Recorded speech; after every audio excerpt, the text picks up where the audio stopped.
ముందుగా stove on చేసుకొని pan పెట్టుకొని కొద్దిగా ఆయిల్ వేసుకోవాలి. ఆనియన్స్ వేయించుకోవాలి. వేసుకొని పచ్చిమిర్చి అలాగే టమాటాలు కొత్తిమీర వేసుకొని బాగా కలుపుకోండి. ఆ తరువాత కొంచెం ఉప్పు వేసుకోండి. ఉప్పు వేసుకోవడం వల్ల టమాటాలు ఉల్లిపాయలు బాగా వేగుతాయి. ఆ తరువాత కరివేపాకు వేసుకొని మరోసారి బాగా వేయించుకోండి. వేయించుకున్న తరువాత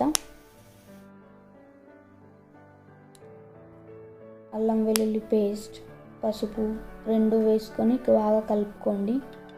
తరువాత కారం, ఉప్పు, ధనియా పౌడర్, గరం మసాలా ఇవన్నీ వేసుకొని బాగా కలుపుకోవాలి. ఆ తరువాత 2 గుడ్లని వేసుకోండి.